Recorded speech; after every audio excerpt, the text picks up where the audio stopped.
are they one in meaning and different in name only? Friend, the immeasurable deliverance of mind, the deliverance of mind through nothingness, the deliverance of mind through voidness, the signless deliverance of mind. There is a way in which these states are different in meaning and different in name, and there is a way in which they are one in meaning and different in name only. You got to figure it's got to be like that. What, friend, is the way in which these things are different in meaning and different in name? Here a monk abides pervading 1/4 of his mind imbued with loving kindness, likewise the second, likewise the third, likewise the fourth. So above, below, around, and everywhere. And to all as to himself, he abides encompassing. He abides pervading the all-encompassing with a mind imbued with loving kindness, abundant, exalted, immeasurable, without hostility and without ill will. He abides pervading 1/4 of his mind with compassion. You'll hear about that in a bit.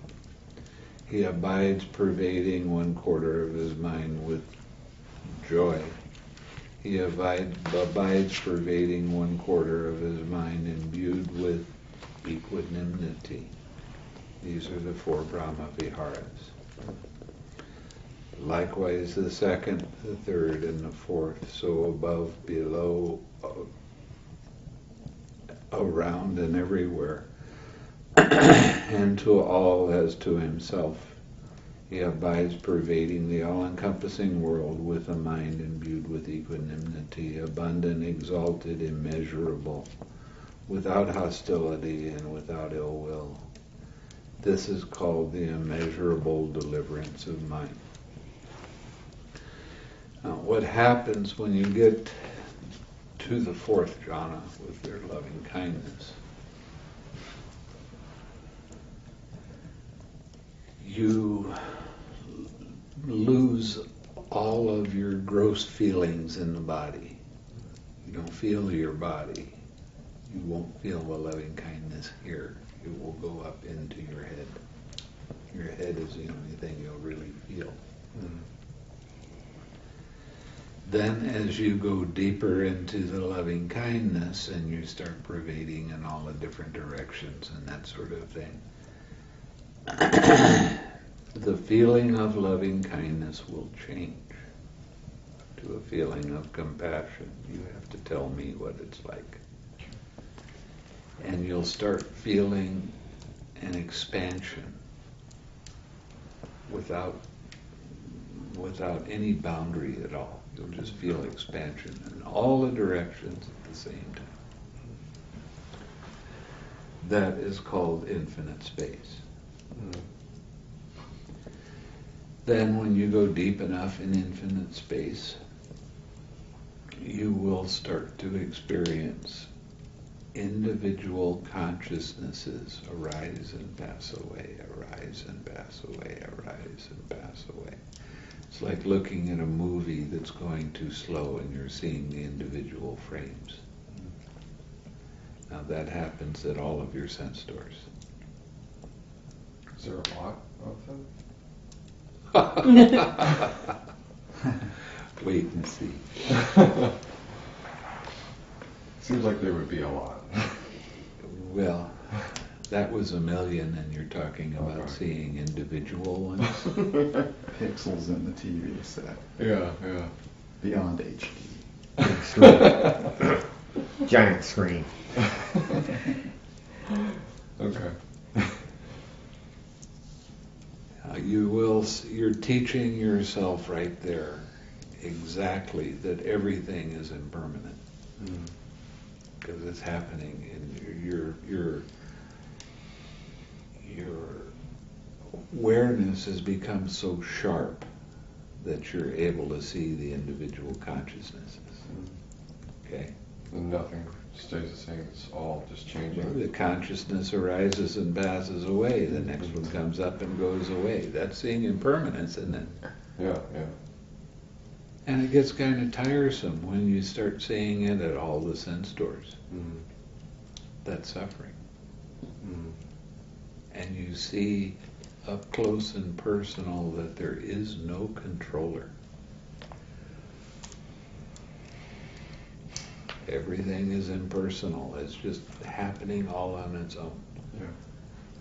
When something hits the eye base, then you're going to see the individual eye consciousnesses. Something hits the ear base, you're going to see the individual ear consciousnesses. Cool. When you get to that state, then I tell you, okay, I want you to see what's in between each one of those consciousnesses. That's always a fun one. I don't want much. And the feeling will go from joy to very, very strong equanimity. Mind is not looking outside of itself anymore.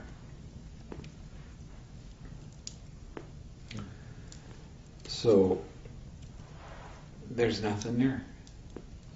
And it's probably one of the most interesting states of meditation you can experience. There's nothing there when you... There's nothing.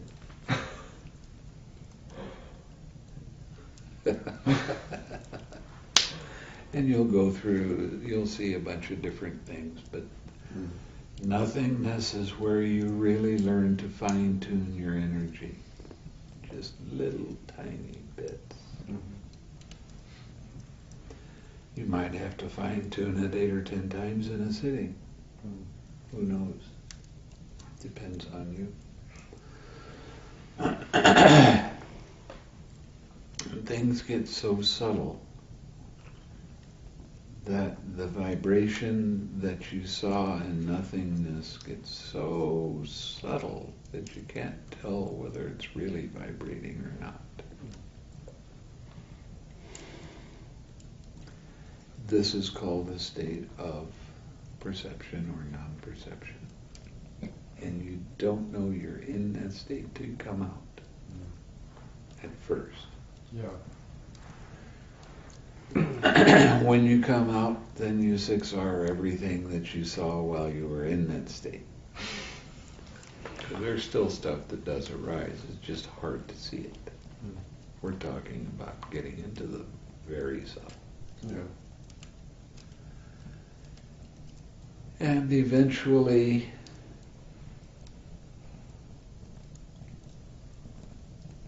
your mind will go into the cessation of perception, feeling, and consciousness. When it comes out, you will see the links of dependent origination, how they arise, how they cease. It kind of makes sense that you would see that coming out of that. Well, everything in Buddhism is about seeing and understanding, right? Yeah. So when you finally see that this is exactly how this stuff works, it's such a big oh wow that you, after you let go of the formation, there is no more condition. That's Nibbana.